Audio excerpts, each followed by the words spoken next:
구주회에서 장난감으로 쓰는 아이들이 문제 아닙니까? 네, 그렇게 되는 거죠. 그러니까는 우리 안에 죄성이 있는 한에는 내가 살인하지 말아야 돼, 분모공경해야 돼, 탐내지 말아야 돼. 내가 죄성이 있는 한에는 그렇게 하지 말아야 돼, 그렇게 안 해야 돼 라고 하는데 결국에 가서는 뭐냐면 율법이 살인도 안 하고 탐내지도 않도록 싹 만들어주냐면 그건 아니라니까요. 율법이라고 하는 것은 마침판이고 하나의 안내판이에요. 파란불 가세요. 빨간불 가지 마세요. 그것만 하는 거예요. 근데 음주하고 오는 차가 음주운전을 했어. 근데 이 사람은 파란불인데도 기분이 좋아서 빨간불인데도 기분이 좋아서 가는 거예요. 그거 딱 사고가 났어요. 그러면은 신호등 책임인가? 신호등이 뭐라 했어? 신호등이 빨간불 그랬잖아. 근데 술 취한 사람이 빨간불인데도 기분 좋아서 그냥 간 거지. 그럼 그 책임이 누구한테 있습니까? 신호등은 빨간불 했다니까. 근데 술 먹고 정신 비틀비틀 해가지고 그냥 막 가다 사고 낸 사람이 문제라니까. 그래서 우리가 신호등만 계속해서 빨간불을 10개를 만들어 놓더라도 사고가 안 나는 건 아니다. 예? 당신이 술 먹고 음주운전하면 안 돼. 그거를 예를 들면 해결을 해줘야 되지.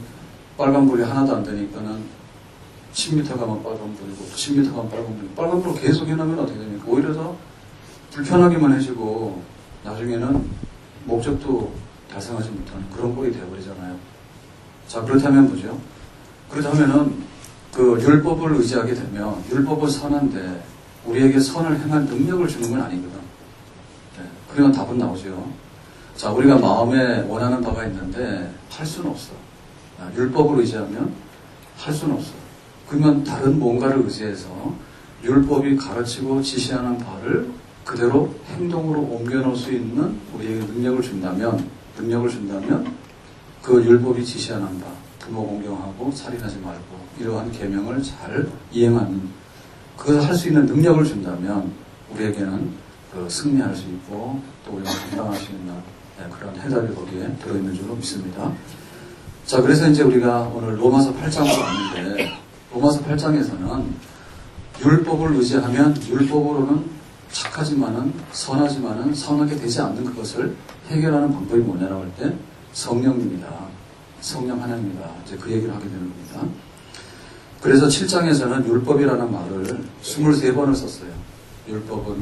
23번을 썼는데, 8장에 오면은 성령이라고 하는 말을 19번을 써요. 그래서 그 율법의 대용이 뭐냐면 성령이다. 율법의 대신 성령이 들어와야 된다. 성령 하나님의 자리가 있어야 된다. 그 얘기죠. 율법이 있는데 우리 속에 죄성이 없다면요. 죄를 짓고자 하는 마음이 없다면 율법으로서 다 가능해요. 율법이 살인하지 마, 훔치지 마, 탐내지 마 라고 하는데 우리 속에 죄성이 없으면 100% 다 해서 다 할 수 있어요. 그럼 우리 속에 죄는 계속 머물러 있잖아요. 네. 죄라고 하는 것이 한 번 왔다가 살짝 가는 게 아니거든요. 인간이 타락하고 나서 인간의 죄성이라고 하는 것은 계속 있는 거예요. 계속 있는 거야. 날이 갈수록 그게 커져요. 네. 그래서 뭐냐면 죄가 내주한다는 거죠. 네. 죄가 우리 속에 들어와서 아예 우리의 체질이 돼버리고 우리의 습관이 돼버리고 우리의 사상이 돼버렸다고. 그러니까는 죄라고 하는 놈이 내주에서 뭉클이고 있기 때문에 율법이 선하게 하라 하지만은 선을 행하는 능력을 죄가 삼켜버린다는 거예요. 자, 그렇다면은 성령이 답인데 성령께서 우리 속에 내주하면 돼요. 성령께서 우리 속에 계속해서 계시면 우리 속에 죄성을 억제시켜가지고 그거를 지배해가지고 성령께서 우리 속에 다스리잖아요. 지금까지는 우리 속에 있는 죄성이 문제였잖아요. 율법은 선하지만은 우리 속에 죄성이 율법을 어기게 하잖아. 근데 그 죄성을 다스리는 성령이 우리 속에 임하게 되면 성령께서 율법을 순종할 수 있는 능력으로 우리 속에 작용한단 말이죠. 그러면 율법이 살인하지 말고 탐내지 말라고 하는 그 지시하는 바를 성령님의 능력과 성령님의 은혜 가운데서 우리가 율법이 요구하는 바를 이루는 그런 승리하는 사람 될 수 있는 줄로 믿습니다. 자, 그래서 오늘 1절 말씀으로 가서 다시 한번 보겠습니다. 1절 시작. 그러므로 이제 그리스도 예수 안에 있는 자에게는 결코 정죄함이 없노니. 자, 이제 그 성령의 내주 속에서, 성령의 지배 속에서 율법이 하라고 하는 계명을 지켜나갈 수 있는 그런 능력 있는 삶을 살게 된다. 이제 그런 얘기를 8장에 하는데, 자, 그런 얘기를 할 때 이제 출발점, 차근차근 설명해야 되잖아요. 자, 그 설명의 첫 번째가 뭐냐면, 그리스도 예수 안에 있는 자에게는 정죄함이 없다 했어요. 정죄라고 하는 것은 뭐냐면, 너 이런 죄를 지었지, 또 살인죄를 지었지, 너는 남의 걸 훔쳤지, 너는 탐냈지, 그러니까 너는 죄인이야, 이런 얘기거든요. 그러니까는 거기서 우리가 풀려났는데, 어떻게 풀려났냐면, 그리스도 예수 안에서 이제는 죄 없는 사람이 됐다. 그건 뭡니까? 예수님의 십자가에서 우리를 대신해서 죄값을 지불함으로 인해서 우리는 이제 의롭다함을 받았죠. 의롭다함을. 죄값을 지불하니까 너는 의롭다 해서 이제 우리는 석방됐잖아요. 그러니까 와가지고 너 옛날에 그런 죄를 지었지, 이렇게 말하더라도 나는 죄가 없는 사람이 된 거죠. 그게 정죄가 없는 거죠. 그러니까 예수님 안에 있는 우리들은 과거에 대해서 하나님은 다 깨끗하다고 우리에게 선언해 주신 줄로 믿습니다. 아멘? 근데 우리 속에 그런 죄의식 같은 게 좀 남아있어요. 그것은 뭔가 하면 예수님이 십자가에서 우리의 죄값을 지불하셨는데, 죄값 지불할 때 100원이에요.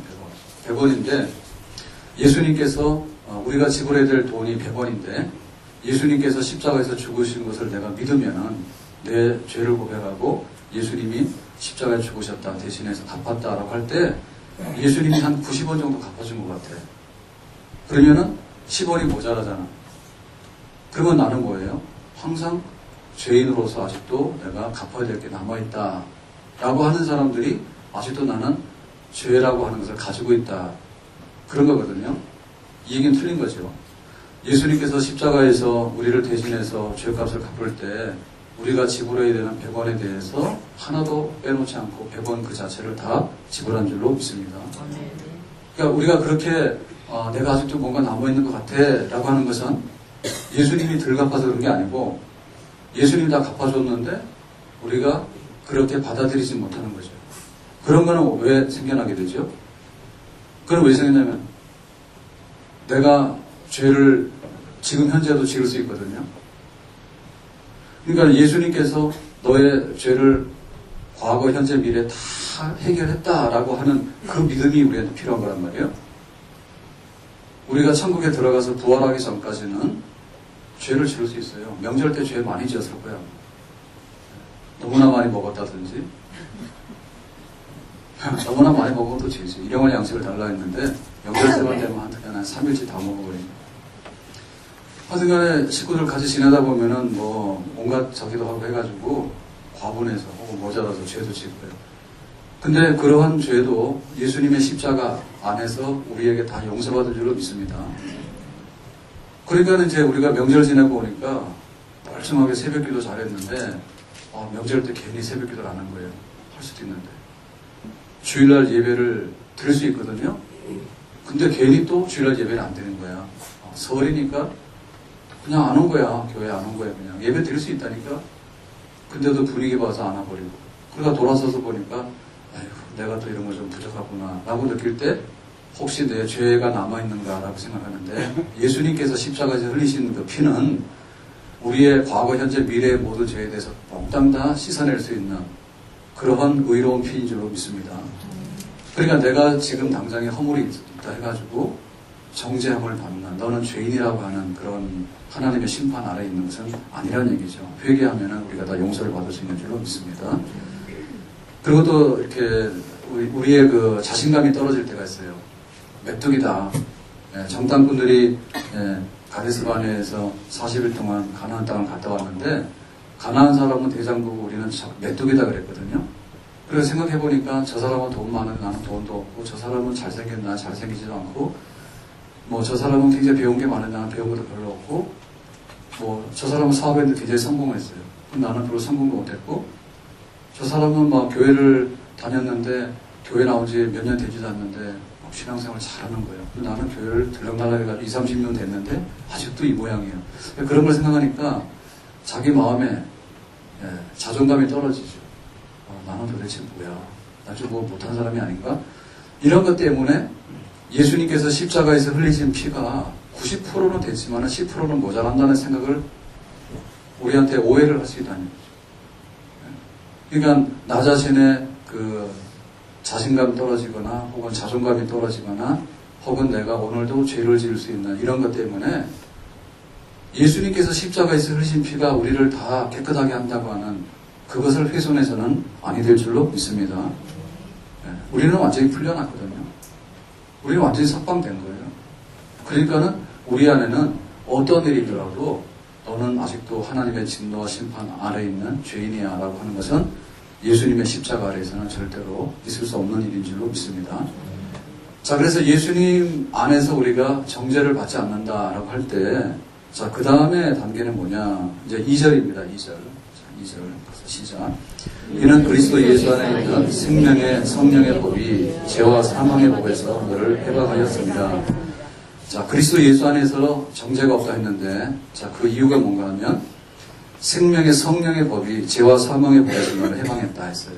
자, 여기서 나오는 말 중에서 법이라는 말하고 해방이라는 말인데요. 자, 법이라고 하는 건 뭐예요? 법이라고 하는 것은? 법이라고 하는 것은, 그대로, 규칙대로 시행하는 게 법이에요. 뭐, 자동차사를 내세요. 법이죠. 그리고 또 법이라고 하는 것은, 오른쪽으로 가세요. 오른쪽으로 하는 게 법이에요. 그러니까, 법이라고 하는 것은 지배받는 건데, 지배받는 건데, 우리는 지금까지 어디서부터, 어디에 지배를 받았는가 하면, 율법이라고 하는 것에 지배를 받았어요, 지금까지. 살인하지 마, 훔치지 마, 탐심을 품지 마. 하나님께서 하라 하는 거기에 우리가 지배를 받고 살았어요. 그랬는데, 내 속에 죄가 있기 때문에, 그렇게 하는 게 옳긴 옳은데, 돌아보면은 내가 그렇게 안 한 상태가 돼버린 거죠. 우리가 그런 법에 우리가 지배를 받고 살아왔잖아요, 지금까지. 근데 이제 예수님께서 십자가에서 우리의 죄값을 100원 다 몽땅 지불했다. 그걸 믿고 나면 우리는 정죄함이 없는데, 그렇게 되면 뭐가 되냐면, 예수 믿는 자에게 성령이 임하거든요. 예수를 믿게 되면 예수의 영이 우리에게 임해요. 예수의 영이 뭐냐면 성령이에요. 성령이 임하면은 이제는 성령께서 너에게 가늠하지 마, 너는 훔치지 마, 혹은 너는 탐심을 품지 마, 너는 다른 사람을 이렇게 거짓 증거하지 마. 이제 이런 거를 옛날에는 율법이 우리한테 가르쳤잖아요. 근데 이제 예수 믿고 나면 예수의 영을 받게 되고 그 예수의 영은 성령, 보혜사 성령인데 성령을 받게 되면 성령께서 너 가늠하지 마, 너 탐내지 마, 너 거짓말하지 마 이렇게 가르친다니까 우리 속에. 그런 성령의 법 아래 이제 우리가 들어오게 되는 거예요. 그래서 도대체 그 성령이라는 게 뭐냐? 성령이라는 것은 예수를 믿었는데 성령이라는 것은 뭐냐 할 때 우리가 믿는 하나님은 성부 하나님, 성자 하나님, 성령 하나님 삼위로 계시지만은 삼신이 아니라 한 분이신 하나님, 그 삼위일체 하나님 믿습니다. 아멘. 자, 그러면은 이 성령 하나님은 뭐냐? 성령 하나님은 하나님이 세상을 지으실 때 태초에 하나님이 천지를 창조하시니라 했습니다. 그럴 때 이 세상을 짓겠다라고 하는 것은 하나님이 세상을 지었는데 하나님이 세상을 지으셨는데 성부 하나님, 성자 하나님, 성령 하나님께서 한 분 하나님이잖아요. 그분이 지으신 거예요. 그런데 각 성부, 성자, 성령의 역할은 다르죠. 그러니까 세상을 지어서 영광 받겠다, 예배를 받겠다라고 하는 것은 뭡니까? 성부 하나님의 계획이에요. 세상을 지을까 말까라고 하는 것은 누구의 계획입니까? 고난입니까? 아버지의 고난이에요. 그 바로 머리죠, 머리. 우리가 집안에 어떤 일이 있을 때 그 집안의 일에 대해서 의견을 들어요. 근데 공식적으로 결정을 선포하는 것은 누굽니까? 아버지요. 그러니까 성부 하나님께서 세상을 지을 계획을 확정 짓는 거죠. 그러면 세상을 짓는 데 있어서 설계는 누가 합니까? 설계. 그 세밀한 이 모든 것들을 가지고서 실제로 하는 것은 뭐냐? 성자 하나님, 하나님의 아들, 성자가 말씀으로 그 모든 것을 행하죠. 그 세밀한 모든 계획을 이제 집행을 하게 되죠. 그럴 때 그 세상을 지을 때 실제적인 능력은 성령 하나님 몫입니다. 그래서 하나님께서 생기를 불어넣고 성령 하나님께서, 그러니까는 하나님이 천지를 지었다고 하는 그 하나의 사건 안에도 성부 하나님의 계획과 성자 하나님의 역사와 성령 하나님의 역사가 거기에 들어있는 거예요. 그러니까 성령 하나님은 세상을 창조할 때부터 하나님이에요. 성령 하나님은.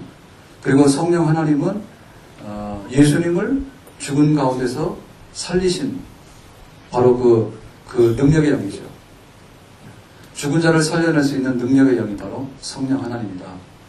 그리고 성령님 뭐냐? 우리 속에 딱 그 죄를 고백하고 예수를 믿게 하는 그 역사를 정확하게 얘기하면 누가 하는 겁니까? 하나님이 했다 하는데 그 하나님은 성령 하나님입니다. 그러니까 죄를 지었는데 우리 마음이 강팍해가지고 죄성이 도사리고 있을 때는 절대로 인정을 안 해요. 하나님 없다 하고 무슨 죄를 지었다면 나만 그러냐 하고 그거는 그럴 수 있다 하고 이렇게 하지 받아들이지 않아요. 근데 성령 하나님께서 녹화하죠. 너는 그런 죄를 지었잖아. 그게 죄잖아 라고 할 때 비로소 깨지는 거예요. 돌덩이 같은 그런 완악한 마음이 깨지고 네가 하나님 앞에서 죄값을 갚으려면 얼마나 많은데 너 100원 있어? 그러면 옛날에는 나 100원 있다 그러거든요. 덤빈다니까요. 그래서 내가 길거리 지나가는 할아버지한테 돈도 1,000원 줬는데 내가 얼마나 착한데 이런 식으로 생각하면서 자기의 공로가 있다라고 우겼다고 지금까지는. 근데 성령 하나님께서 역사하시면 녹화할 때 내 죄 있어요 라고 깨닫기 시작해요. 그리고 그 죄값을 위해서 하나님의 아들 성자 하나님께서 십자가에서 고난받고 피 흘려 죽으시기까지 했단다. 그러면은 아이고 나를 위해서 그렇게 많이 사랑하셨나요? 그리고 눈물 흘리면서 받아들이는 거예요. 그 모든 역사가 성령 하나님께서 우리에게 역사하시는 그런 그 특별한 그 증거인 줄로 믿습니다. 그러니까 우리가 예수 그리스도 안에서 예수님께서 십자가에서 하신 그 모든 일들을 들을 때 우리가 믿음을 갖게 되는 것은 바로 성령 하나님의 역사입니다. 그리고 우리가 예수를 믿는다고 고백해서 문지방을 넘어왔잖아요. 문지방 넘어왔죠. 그러고는 세례를 받았죠. 세상은 안녕, 죄는 안녕, 나는 이제부터 깨끗한 사람이고 이제는 나는 예수 믿는 사람이야 라고 해서 세례 받아서 예수님과 내가 이제 하나가 됐잖아요. 그러면 예수님과 내가 하나가 돼서 살아가는 생활은 뭐냐? 동거하는 생활이죠. 동거하는 생활. 동거하는 생활을 예수님과 함께 살아가는데 그러려면 뭐냐면 예배도 드려야 되고 말씀도 읽어야 되고 기도도 해야 되고 또 와서 우리 믿는 형제들을 사랑하기도 해야 되고 서로 간에 봉사도 해야 되고 이런 일을 하는데 바로 그게 그리스도인의 삶이에요. 그래서 그리스도인의 삶은 말하자면은 수레바퀴 같아요. 수레바퀴. 하나님 말씀 받고 기도하고 또 믿는 형제들을 사랑해서 교제하고 안 믿는 사람들한테 나가서 예수 믿으라고 전파해서 전도하고 그죠? 그래서 말씀, 기도, 교제, 전도 이런 수레바퀴의 삶, 그게 바로 그리스도인의 삶이에요. 그런 그리스도인으로서 삶을 윤활유, 기름 쳐가지고 계속해서 바퀴가 굴러가면서 살도록 하는 거, 그건 누구냐? 성령 하나님 역사예요. 성령 하나님 역사예요. 믿습니까? 그러니까 우리가 예수를 딱 믿었는데 예수 믿고 싹이 났거든요. 그 싹이 났는데 그 싹 난 데다가 계속해서 물을 줘가지고 햇볕을 쬐고 물 줘가지고 그놈이 계속해서 유사기가 자라고 무성하게 나무가 돼서 열매까지 맺도록 하는 거, 그 모든 그리스도 안에서 예수 믿는 그 안에서 내가 신앙생활을 계속 해나갈 수 있는 것은 바로 성령님의 그런 역사죠. 그러니까 율법의 법 아래 있을 때, 율법의 법 아래 있을 때는 뭐냐면 율법이 너 살인하면 안 돼, 너 거짓말하면 안 돼, 너 탐내면 안 되라는 걸 말했다니까. 그 율법은 옳아요. 그리고 거룩해요, 선해요. 근데 내 속에 죄가 있단 말이에요. 죄가 있으니까 죄는 뭐냐면 그래도 살인하고, 그래도 미워하고, 그래도 불순종하고, 그래도 탐내고, 하여튼간에 내 속에 죄성이 살아있는 한에는 그 율법의 요구에 우리가 순응해서 거룩하고 선한 삶으로 못 간단 말이에요. 그러니까 이제 예수님께서 십자가에서 우리의 죄를 대신해서 피 흘려 죽으심으로 인해서 우리가 그걸 믿게 되면, 예수의 영을 받게 되면, 성령을 받게 되면 이제는 성령께서 말씀하시는 거죠. 너 살인하면 안 되지. 성령께서 말씀하시는 거예요. 너 탐내면 안 되지. 성령께서 말씀하시는 거예요. 그러니까는 그 성령의 그 법, 성령의 가르침과 성령의 다스림과 성령의 지배에 순응하게 될 때 성령님의 그 능력에 의해 가지고 우리가 율법이 지시하는 바를 이루어 나감으로 인해서 우리가 온전한 그리스도인이 되고 거룩하고 또 정말 성결한 그런 하나님의 백성으로 풍성한 삶을 우리가 누리게 되는 줄로 믿습니다. 그러니까 예수 안에 있기 전에는 선과 악이 갈등하게 되면요, 대부분이 다 악이 이겨요. 예수 안에 있기 전에는. 안 믿는 사람들이 착한 일을 하지만은 돌아서서 보면 악한 일을 더 많이 하거든요. 만약에 우리가 착한 일을 더 많이 하게 된다면 세상은 살만한 세상이에요. 근데 악한 일을 더 많이 해요. 악이 이긴다니까. 그러니까 우리가 율법을 가지고서 하나님 믿는다 하지만 율법을 가지고서 우리가 노력을 많이 하잖아요. 그러면은 율법을 행하고 싶지만은 돌아서서 보면 율법을 어기는 것이 돼. 우리도 마찬가지로. 그래서 이제 예수님 안에서 정죄함이 없고 예수님 안에서 성령을 받아서 성령님의 그 의지와 성령님의 그 활동과 성령님의 그 뜻을 우리가 순응해 나가게 되면 이제는 율법이 아니라 성령의 법 아래에 있게 되는 그런 복된 하나님의 백성이 될 수 있는 줄로 믿습니다. 자, 3절 말씀으로 가서 보겠어요. 3절 시작. 율법이 육신으로 말미암아 연약하여 할 수 없는 그것을 하나님은 하시나니. 예, 여기까지만. 자, 이거 이해하죠. 율법이 육신으로 말미암아 연약하여, 우리 속에 육신에 죄성이 있거든요. 죄성이 있기 때문에 율법이 하라 하지만은 결국에는 우리의 연약함과 죄성 때문에 못해요. 우리가 율법이 하라고 하는 것을 못했어. 그런데 이제 하나님이 하시나니 어떻게 합니까? 밑에 계속해서 시작. 그 죄로 말미암아 자기 아들을 죄 있는 육신의 모양으로 보내어 육신의 죄를 정하사. 그러니까 이제 그 하나님의 아들이 십자가에서 우리의 모든 죄를 몽땅 씻어내는, 네, 율법의 요구를 다 이루는 그런 일을 하셨다.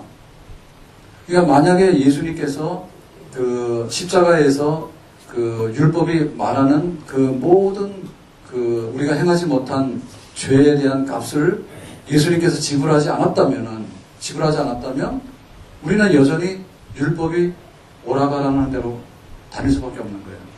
그런데 하나님의 아들 예수님께서 인간의 몸으로 오셔서 인간이 지은, 우리가 지은 그 죄를 대신해서 죄값을 몽땅 지불해 주시는 그거를 하셨기 때문에 이제는 율법으로부터 우리는 자유함을 얻고 해방됐는데, 우리가 그런 게 아니라 예수님께서 그렇게 하셨거든요. 그러니까 그 예수를 믿는 우리들도 해방되고 이제는 율법이 지배하는 것이 아니라 성령이 지배하는 것으로 넘어갈 수 있는 그런 하나의 근거가 되는 줄로 믿습니다. 북한에서 핵실험 막 해가지고 좀 긴장이 돼요? 긴장 안 돼요? 여기 군에 아들 가 있는 집 손 들어봐요. 많지 않나요? 걱정 좀 되죠? 애들이 군대를 안 가서 그래. 이거 다 군대가 있으면은 어떻게 될까 걱정이 더 많을 거예요. 아들이 군대가 있으면은 훨씬 더 우리가 볼 때 그럴 수 있는 거예요. 자, 그래서 이제 지금 우리나라는 이렇게 분단돼가지고 서로 적대적이잖아요. 네? 적대적이잖아. 그거 안 했으면 좋겠는데 하잖아. 그러니까는 뭐 우리 아들들 군대를 가야 되는 거고, 군대 가 있더라도 북한에서 뭐 포를 쏜다든지 혹은 뭐 핵실험 한다든지 그러면은 여차에서 전쟁 났다면 큰일 니지. 군인만 그런 게 아니라 만약에 핵무기를 만들었으면은 서울에다 하나 쏘면 서울 다 날아간다며요. 네, 고양시는 넘어갈 것 같아. 이렇게 서울 갔다가 서울 가느라고 넘어갈 것 같아. 근데 여기서 안심 못하는 거예요. 하여튼 하나 떨어지면은 고양시 다 없어지는 거예요. 네, 그날로 우리가 없어지는 겁니다. 다 천국 가는 겁니다. 근데 만약에 지금 통일이 됐으면 어떻게 돼요? 우리 아들이 군대 가기 위해서 안 가겠어요. 통일됐으면 군인이 그렇게 많이 필요하지 않겠죠? 그렇죠? 그러면 징집이라는 건 없어질 거 아니에요? 지금 우리나라는 모병제가 아니에요. 직업 군인들, 자기가 자원해서 월급 받고 가는 그런 군인이 아니라 징집에 다 가야 돼. 다 가야 되는 법이 지금 작동을 하고 있잖아요. 근데 만약에 통일됐으면은 그 많은 군대를 뭐하러 갈 필요가 있을까? 그러면은 이제 모병하고 그러면 지금 군대 문제는 지금처럼 그렇지 않을 거예요. 그러니까 결국에는 그 법이 해소가 되려고 그러면 평화가 와가지고 통일이 돼버린다든지 그러면은 지금 병역법은 없을 거예요. 그죠? 율법이 계속해서 죄가 있기 때문에 너 이렇게 하면 안 돼, 하면 안 돼, 이런 거 한다니까요. 그러니까 율법의 지배 아래 있었어요. 근데 계속해서 그 율법이 다니면서 너는 간음죄네, 너는 뭐 살인죄네, 이게 고지서를 발부하잖아요. 계속해서 그랬잖아. 근데 우리가 여기서 풀려나서 해방돼가지고 일로 넘어가려면은 이 죄값에 대해서 몽땅 지불을 해야 되는 무슨 영수증이 있어야 되는데 그게 뭡니까? 하나님이 당신의 아들을 인간으로 보내서 우리들이 지은 죄값을 십자가에서 차곡차곡 다 쌓은 거예요. 예? 고양시가 이렇게 지자체가 이게 움직이려면 시청에 있는 그 공무원들 월급 다 줘야 돼요. 그러면 그거는 서울 시민이 세금 내서 고양시청 월급 줍니까? 아니죠. 우리가 세금 내잖아요. 예. 그래서 시청 직원은 우리한테 고맙게 생각해요. 근데 간혹가다 거꾸로 되죠. 진짜 우리가 더 내서 다 하는 거 아니에요, 그죠? 그건 우리가 낼 때 한 푼 두 푼 모인 것이 그거 다 되는 거예요. 예? 다 모여가지고 이제 고양시에서 월급도 줄 뿐만 아니라 고양시에서 여러 가지 일을 하잖아요. 여러 가지 일을 하잖아요. 공원도 바꾸고 뭐 하수도 나고 온갖 거 다 하잖아요. 그러니까는 그 우리가 율법의 다스림 속에 있을 때 너는 살인죄, 너도 살인죄, 너도 살인죄, 너는 뭐 간음죄 뭐 다 했는데 항상 그 율법이 돌아다니면서 그거 하는 거 아니야. 박수 치면서 뭐 이렇게. 그러니까 우리가 그거 해방되려면 어떻게 했냐면 몽땅 이걸 다 모아야 되죠. 율법이 원하는 거는 그동안에 받아야 되는 벌을 다 갖다 그러니까 쌓아놔야 되잖아요. 산더미처럼 쫙 쌓아놨다니까. 그러니까 예수님께서 십자가에서 죽을 만큼 죄값이 되는 거였어요. 그러니까 그 죄값을 해소하기 위해서 예수님께서 십자가에 죽으시는데 어떻게 한 사람의 죽음으로 그 죄가 다 없어지느냐? 없어지지요. 왜냐하면 하나님의 아들이잖아요. 이 죄에 대해서 심판하는 건 누가 하냐면 우리가 법관이 하지만은 법관이 너는 물건 이만큼 훔쳤으면 너는 3년, 너는 살인했으면 너는 부기징역 이런 거 하지만은 근본적으로 볼 때는 하나님이 법관이에요. 하나님이 법관인데 하나님께서 그 죄값을 다 계산했을 때 뭐라고 약속했냐면 이만큼 죄값이 된다면 내 아들, 하나님의 아들, 성자 하나님의 아들을 인간으로 보내서 이 인간의 죄값하고 내 아들의 목숨하고를 바꾸겠다. 그렇게 되죠. 그래서 십자가에 죽으신 거예요. 그리고 앞으로 율법이 원하는 거 있잖아요. 선을 행해라. 살인하지 마라. 간음하지 마. 탐내지 마라. 라고 하는 율법의 요구사항도 있잖아요. 그 율법의 요구사항을 이룰 수 있는 것도 예수님의 십자가의 죽음 안에 다 들어있어요. 예수님께서 십자가에 죽으심을 해가지고 앞으로 나를 믿는 자는 율법에서 해방돼가지고 율법을 행할 수 있는 이 모든 것도 내가 이 안에서 해결하겠다. 소극적인 면에서 볼 때는 죄값이 청산이지만은 적극적인 면에서 볼 때는 율법이 원하는 모든 의의를 획득하는 그런 예수님의 십자가의 죽음인 줄로 믿습니다. 그게 바로 근거예요. 그렇기 때문에 이제는 우리는 선택을 하면 돼. 옛날에는 선택의 여지가 없어요. 옛날에는 무조건 율법 아래서 태어나면 율법의 백성이에요. 그냥 우리나라에서 태어나면 남자는 다 군대 가는 거예요, 옛날에는. 그럼 만약에 통일이 돼가지고 평화로운 나라가 왔으면 아들들이 지금처럼 다 군대를 갈 이유가 없는 거죠. 그런 새로운 시대를 열었어요. 그러니까 이제는 어떻게 했냐면 이제는 율법 아래 있으려면 있고 네가 그리스도 예수 안에 성령의 법 아래 있어라. 그러니까 우리는 예수를 믿기로 하고 우리는 예수님을 영접해서 받아들인 줄로 믿습니다. 왜냐하면 율법대로 내가 의롭다함을 받으려고 하면 발버둥을 치지만은 결국에 꼬꾸라진다니까요. 어제 날 좀 풀렸잖아요. 어제 날 좀 풀렸죠. 그랬더니 큰 마을 딱 여기 내려가니까 이마트 지나서 옆길로 쫙 가서 큰 마을 이렇게 내려가잖아요. 그러니까 집 앞에 눈 좀 쓰시오. 그게 얼어붙어가지고 얼음이 다 됐다 눈이. 그러니까 어제 가보니까 좀 날 풀리고 그러니까 누가 착한 분이 계신가 봐. 그런 분도 굉장히 착해. 그 이웃 사람이 가서 그 얼음 언놈을 갖다가 보도 사람 지나다니는 보도 있잖아요. 거기는 다 이렇게 치웠더라고. 보셨어요? 큰마을 주민들? 예. 그거 지나가니까 안 미끄러지죠. 얼마나 좋아요. 얼음이 막 이렇게 5cm씩 얼었는데요. 그놈 놔두면요. 거짓말 안 못하고 3월 중순까지도 안 먹을 수 있어요. 이거 영상된다 해서 얼음덩어리 금방 먹잖아요. 그러니까 금방 이렇게 삶나서 제껴가지고 치워놓으니까 그거 평지가 되잖아요. 이게 원래 눈 올 때 딱 다 해야 되는 거예요, 그거. 그래서 제가 상당히 욕하고 다녔어요. 마을은 큰데 눈도 안 치우는 겁니다. 근데 거기 차 다니는 데는 아직도 안 해놨어요. 밑에 그 가운데 도로 있잖아요. 거기 얼음덩어리예요. 근데 또 못 모르는 사람은 거기를 막 달려. 불안해 죽겠는 거라 차를 몰고 가는데 중앙선도 없어요. 거기 얼음이 다 얼어가지고 보이지도 않아. 근데 갓길에서 차도 되잖아요. 차 2대가 가야 되는데 평상시대는 피해가죠. 충분하게. 근데 그게 브레이크 같은 거 밟으면요 얼음판이 미끄러져요. 차가. 근데 못 모르는 차들이 막 덤벼든다고 막 도운다니까 겁나 죽겠는 거라 이게. 예? 그 얼음판 위에서 차 2대가 쇼를 하는 거예요. 얼마나 불안한지 몰라. 그러니까는 눈 오시거든 아니면 눈 오거든 나가서 제발 좀 차다니는데 눈 좀 쓰세요. 큰마을 주민들에게 고함. 그래가지고 얼음 딱 해놓으면은요 미끄러질 염려가 별로 없어. 근데 안 그러면은 진짜 그 생각했더니 지금도 얼음 온 데는 가다 보면 탄현역 앞에 또 안 했거든요. 탄현역에서 이마트 가는데 거기도 안 했어요. 근데 또 착한 사람들이 있는 데는 가다가 이렇게 사고를 해가지고 또 해놨어요. 그래 이거 안 되면은 이거 시내에서도 좀 아이젠하고 다녀야 되겠다니까. 예? 등산하는 사람들 신발 밑에다가 얼음 그 안 미끄러지게 하고 다니는 게 있잖아요. 아이젠하고 다녀야 될 판이라.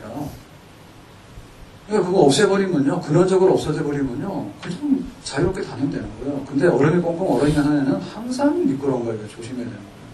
그래서 이제 우리가 율법의 다스림과 법 속에서 옛날에 살다가 실패를 봤는데 하나님께서 하나님의 아들 예수님을 십자가에서 못 박아 죽이심으로 인해가지고 그 율법으로서 우리가 행할 수 없던 것들을 성령 받아서 행할 수 있는 새로운 법 아래 있는 나라를 만들었다니.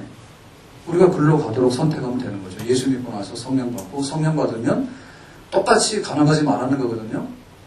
여러분 율법이라고 하는 것은 2가지 법이 없어요. 똑같아요 법은. 그런데 율법에 의지하게 되면 뭐냐면 율법이 가능하지 말라 하니까 내가 가능 안 할 수 있다라고 하는 것이 율법을 의지하고 매달리는 사람이에요. 그러면 다 실패해요. 근데 성령의 법, 성령으로 인해가지고 가능하지 마라 하면 성령께서 내 마음속에 가능하지 않을 수 있는 그런 능력을 주심으로 인해가지고 우리가 그것을 이기고 율법의 요구를 이룰 수 있는 그런 능력의 역사가 우리 안에 있는 줄로 믿습니다. 그건 내 능력이 아니죠. 예수 믿고 나서 예수의 영, 성령을 우리가 받음으로 인해서 그런 영이 우리에게 생겨나게 되는 것입니다. 그렇기 때문에 우리는 율법이 요구하는 것에 관해서 행하는 방법이 2가지가 있는데 2가지 방법 중에 하나를 선택해야 돼요. 하나는 뭐냐면 내 육신으로 인해서 내가 이만하면 대학도 나왔고 대학원도 나왔어. 나는 박사야. 그런데 탐내지 말라는데 이런 것쯤은 내가 탐 안 낼 수 있어. 이렇게 하는 건 뭐냐면 우리의 그 육신을 의지하는 거예요. 예? 내가 아내가 있어. 내 아내가 예뻐. 근데 나는 다른 예쁜 여자를 보더라도 눈 깜빡하는 거예요. 여러분 그런 말 믿지 마세요. 그래서 부부간에 별거하면 안 돼. 예? 아니 다윗이 그랬잖아요. 다윗이 밧세바한테 왜 한눈을 팔았어요? 부인이 없어서 그래요? 다윗은 그전에도 부인이 여럿이요. 근데 그것까지도 취했잖아요. 그러니까 그거 잘못된 거라니까. 그러니까 내 아내가 예쁜데 혹은 나는 많이 배웠는데 그런 거에 의지해가지고 율법이 요구하는 걸 우리가 행할 수 있느냐? 행할 수 없다니까. 우리 교회 생활도 마찬가지냐? 교회 와서 신앙생활 하는데 육신을 의지하면 안 된다고. 내가 신앙생활 경력이 10년인데 어쩌란 말이에요 10년인데 죄를 짓더라도요 더 큰 죄를 지어요. 이게 뭐가 모를 때는 그냥 애교로 봐줄 수 있는 죄를 짓습니다. 예? 우리 아이들이 유치원 다니는데 철없는 아이들이요 돈 10,000원짜리 들고 와가지고 가서 100원짜리 아이스크림 사 먹고 올 수 있어요. 우리가 보면 어른이 보면 참 어처구니 없잖아요. 100원짜리 가져가려면 100원짜리 아이스크림 사 먹으려면 100원을 가져가지 왜 10,000원짜리 왜 가져가. 그러니까 죄를 지어봐야 아주 귀엽게 받을 수 있는 죄를 짓는다니까. 근데 교회를 한 10년, 20년 다니잖아요. 그럼 요거 아주 골수분자가 되는 거예요. 그래서 죄를 짓더라도 악질적인 걸 지어요. 예? 악질적인 걸 지어가지고 교회에다가 손해를 끼치더라도요, 큰 손해를 끼쳐버려요. 큰 손해를. 큰 손해를 끼쳐버려요. 그러니까 우리가 그냥 육신을 의지하면 안 돼. 그 육신을 의지하는 거예요. 내가 10년 다닐 때 어쩌란 말이에요. 잘못하면 더 큰 도둑은 되는데. 많이 배울수록요, 남을 더 괴롭히는 거고요. 힘이 셀수록 남을 더 괴롭히는 겁니다. 힘 약한 사람이 어떻게 괴롭히냐고. 힘센 사람이 가서 강도짓 하면 크게 하는 거예요. 우리 큰아이하고 같이 있는 시간이 많아져가지고 몇 년 만에요. 그래서 요새 참 같이 놀아주느라고 힘들어요. 그래서 밥 먹고 야 산책 가자 갔다 오는데 뭐라 하는데요. 그 옛날에는 막 공원도 좀 후졌거든요, 옛날에는. 근데 요즘에는 고양시 돈 되게 많은가 봐. 그래 가면 막 공원도 아주 막 화려하게 꾸며놨거든요. 뭐 벤시도 뭐 옛날에 안 그래도 너무 잘해놨다 했더니 옛날에 여기서 돈 100원 뺏겼는데 막 이러더라고. 언제 그랬더니 자기 그 학교 들어가기 전에 막 고등학교 학생인데 일로 와봐라 그러더래. 너 가진 것이 돈 내놔 해가지고 100원이 아니라 1000원 내놔라 그러더래. 그래서 그냥 1000원 줬대. 그런 적이 또 있냐 했더니 게임방 가서도 한번 뺏겼대. 그때는 진짜 100원 뺏겼대. 야, 나 동전이 있어 그러더래. 그러더니 100원 싹 가져가더니요. 너에게 좋은 일 있을 거야. 이러고 가져가더래. 그러니까는 힘 센 놈이 힘 약한 놈은 그거 못해요. 뺏기긴 하지. 그렇기 때문에 우리가 육신을 의지하면 안 된다니. 교회 섬기는 데도 마찬가지거든요. 오래 다니면 오래 다닐수록 더 크게 우리가 잘못될 수 있는 거고요. 성경을 알면 알수록요, 더 크게 잘못될 수 있는 거예요. 왜냐하면은, 자기 눈에 있는 들보는 생각 안 하고, 남의 눈에 티끌만 생각하거든요. 자기는 악질적으로 합니다. 예? 그런데, 남의 거는 보인단 말이에요, 남의 거는. 그러니까는 자기가 알만하기 때문에 또 그러는 거예요. 그렇기 때문에 우리는 뭐냐면, 한마디로 말해서, 성령의 법 아래서, 성령 안에 있지 않으면은, 우리가 그 율법이 하라고 하는 좋은 것들을 절대로 행할 수 없는 그런 우리 현실인 것을 인정해야 될 줄로 믿습니다. 자, 그렇기 때문에 지금 그 율법하고 성령 얘기를 계속 하고 있는데 그 율법이 하라고 하는 것은요, 항상 그런 거예요. 뭐 하나님께 우상 숭배하지 말고 예배드리도록 하고 탐내지 말고 그런 거잖아요. 그죠?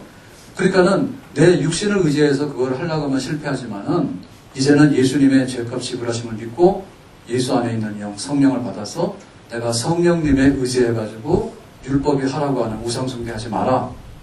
안식일을 거룩하게 지키라. 탐내지 말 것이라. 물건 훔치지 말 것이라.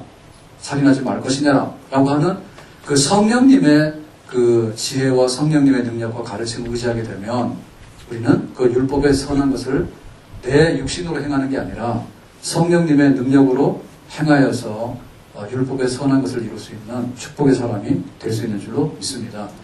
이것은 뭐냐면 율법주의가 아니에요. 다시 말하면 성령주의입니다. 이게 성령파입니다. 인간의 육신대로 내가 뭔가를 할 수 있다고 생각하는 것은 육신파죠, 육신파. 육체파입니다, 육체파. 근데 성령파가 돼가지고요, 성령님의 의지에서 성령님의 은혜 가운데서 내가 이것을 할 수 있다라고 말하면 이거는 신령한 사람이고 성령의 사람이거든요. 바로 이 성령 받은 사람이 하나님의 율법에 원하는 수준들을 이루어드릴 수 있는 능력이 있고 성결한 삶을 살게 되는 줄로 믿습니다. 그렇기 때문에 성령 받은 거하고 율법을 지키는 거하고요, 비례하는 거예요. 성령의 다스림과 지배 속에 있으면은 율법의 선한 것을 이루는 데에 월등하게 잘해요. 그러니까는 우리가 율법을 버리면 안 돼요. 율법을 육신으로 행해가지고 의롭다 안 받는 건 아닌데 예수님을 믿어서 정죄함을 받지 아니하고 예수를 믿어서 예수의 영을 받아가지고 성령 받아가지고 살게 되잖아요. 그러면 우리는 율법이 높은 수준의 것을 원할 때 성령으로서 율법의 높은 수준을 이루어드리는 성화된 삶, 그리스도인다운 그런 삶을 우리는 비로소 살게 되는 줄로 믿습니다. 그래서 우리가 8장으로 넘어와서 7장까지 고민했던 부분 있잖아요. 율법이 착하긴 착한데 도무지 율법은 나에게 정말 능력을 안 줘. 내 속에 죄가 도스리고 있어가지고 이 죄가 내 속에 내조하고 있어서 나하고 동거하거든요. 어떻게 하면 좋지? 간혹가다 선을 행하지만 돌아보면 악을 행하는 건 더 많고 그런 탄식 속에 있었는데 이제 그리스도 예수 안에 있는 우리들에게는 정죄함이 없고 성령의 법 안에서 그 율법의 선한 것을 성령님의 능력으로 이루어드리는 신령한 삶, 칭찬받는 그리스도인의 자리에 이르게 되는 줄로 믿습니다.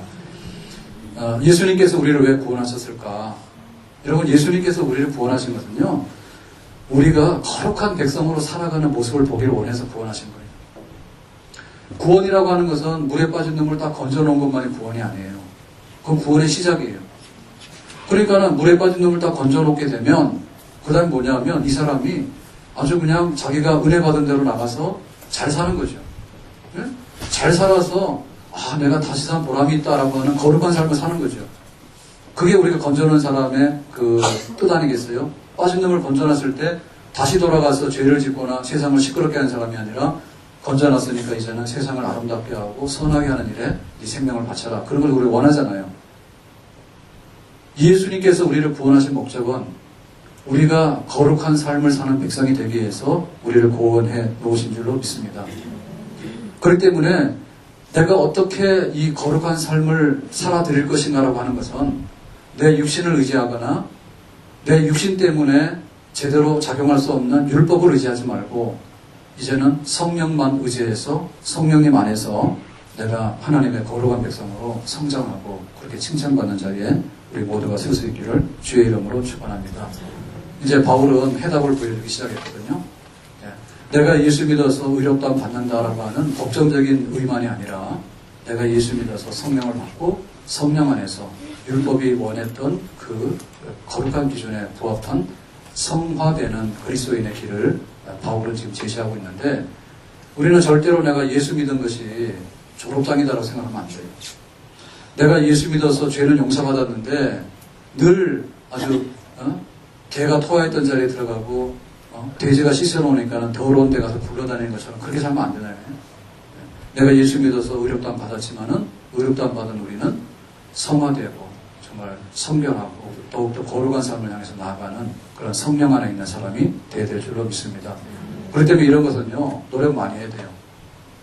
노력 많이 해서 우리가 세례문답 받을 때 당신 죄가 있는 거 인정하냐? 예. 그러면 당신 죄값을 혼자 지불할 수 있느냐? 못해요. 그럼 어떻게 할래? 예수님께서 죄값 지불하신 것을 나는 믿어요. 잘했다. 그래서 우리가 세례를 준 거거든요. 거기서 끝나면 안 돼요. 왜냐하면은 내가 죄값을 지불했다, 백지 상태다라고 하는데 내 안에 있는 육신대로 의지하다 보면 우리가 더러워진단 말이에요. 그러니까 내 안에 성령을 의지해서 성령님이 원하는 삶을 살아가게 되는 이 정말 그 야곱이 이스라엘 때는 그 과정 속에 있는 성령 안에서 내가 행하고자 하는 선을 행하지 못하고 악을 행하는 게 아니라 내가 행하고자 하는 선을 성령님의 능력 안에서 행해 나가서 마침내 율법주의자들이 이루지 못했던 육신을 자랑했던 사람들이 이루지 못했던 성령님을 의지해서 거룩한 삶의 수준에까지 도달할 수 있는 성결하고 높은 수준의 그리스도인이 되는 길, 그 길을 우리가 힘써 가야 될 줄로 믿습니다. 그래서 우리 신앙생활은 결코 쉼이나 졸업이 있을 수 없다. 성령 안에서 하나님의 높은 뜻을 잘 받들 수 있는, 그래서 하나님께서 구원해 놓으니까 정말 보람있다. 구원시켜 놓으니까 정말 보람있다. 이렇게 향기롭고 아름답게 살아가는 사람을 보니까 내가 기쁨이 넘치다고 하는 그런 하나님의 인정받는 백성이 되기를 주님의 이름으로 축원합니다. 이렇게 기도합시다.